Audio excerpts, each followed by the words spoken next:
Esse aqui é um texto, nós chegamos na sala, estava escrito, né, na lousa. Nós colocamos aqui o nosso cabeçalho.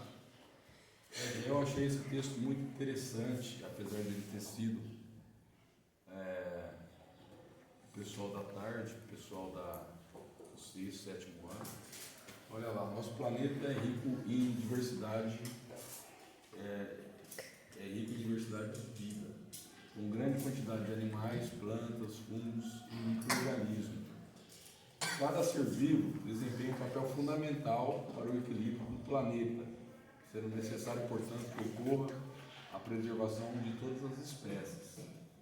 As unidades de conservação são áreas de proteção ambiental e surgiram com a finalidade de proteger a nossa biodiversidade. As normas de criação, implementação e gestão dessas unidades são estabelecidas pela Lei número 9.985 de 2000. As unidades de conservação são divididas em dois grandes grupos, a de proteção integral e a de uso sustentável.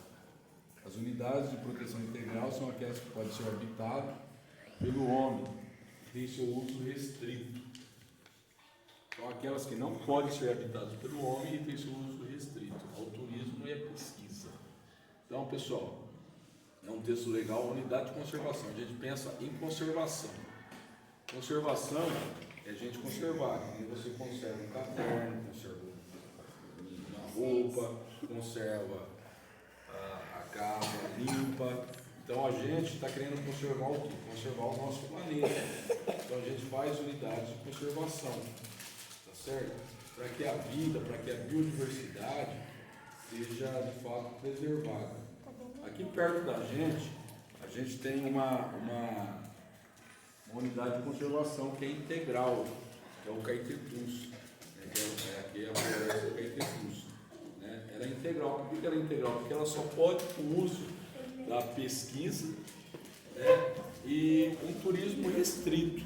Para você ir lá, você tem que agendar e você vai ter uma parte dela só. Você tem que deixar essa unidade mais preservada possível, tá certo? O meio ambiente, tudo na vida tem que estar em equilíbrio. Então, os animais, a natureza, ela tem que estar em equilíbrio. Quando um animal, ela diminui muito na natureza pela ação humana, a gente está causando um desequilíbrio na natureza. Então, o ser humano é o maior causador de desequilíbrio na natureza. Aqui onde a gente morava, é uma região de Mata Atlântica, um pouco de cerrado, tá certo? A gente causou desequilíbrio. Desmataram-se muita área, para o cultivo de café, para o cultivo agora de soja, laranja agora também, mas não existe o café mais, Tem pequenas propriedades de mandioca, milho, Mas isso aí causa um desequilíbrio na natureza. Mas a gente necessita desses alimentos também para quê? Para a nossa alimentação, para o sustento, para o trabalho, para o comércio, Mas só que a gente, o ser humano, tem que achar também um ponto de equilíbrio entre a preservação, fazer a produção, mas sempre preservando o máximo possível, colaborando com a natureza. Porque a gente precisa da natureza.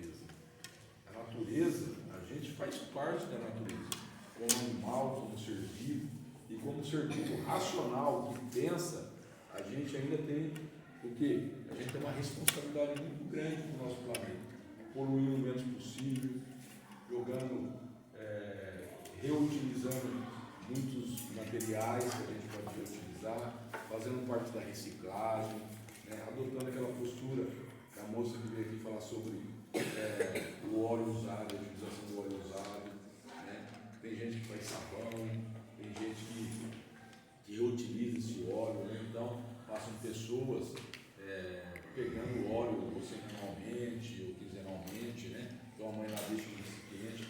Então tudo que a gente poder fazer para causar um menor impacto na natureza é melhor. Tá? Impacto.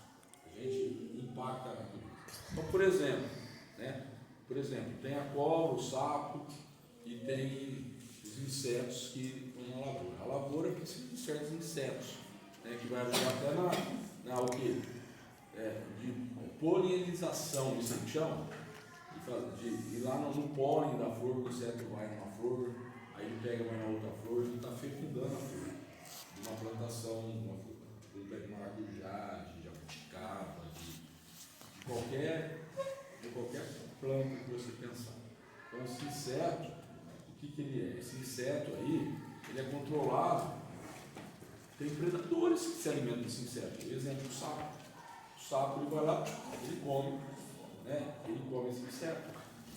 Ele vai lá e come esse inseto. Se tiver muito sapo, não vai ter esse inseto que tem essa função tão importante na natureza.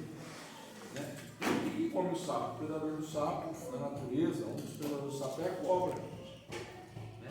Então a cobra come o sapo come o inseto. Se você acabar com todas as cobras, matarem as cobras, isso não pode acontecer.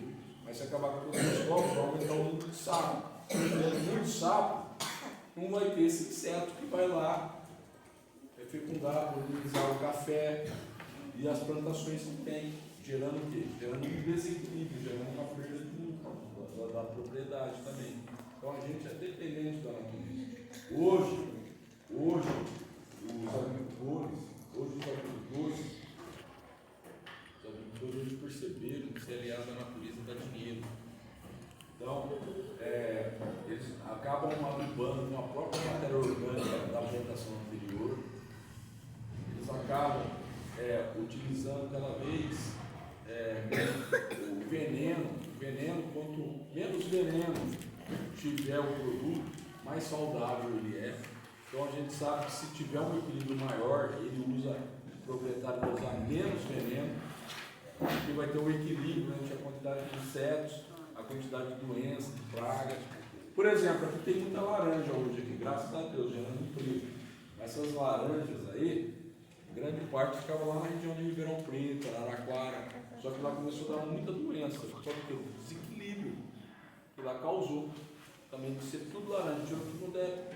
Plantação laranja, causou um desequilíbrio lá. Aí começaram a vir para cá. Mas só que a doença também começou.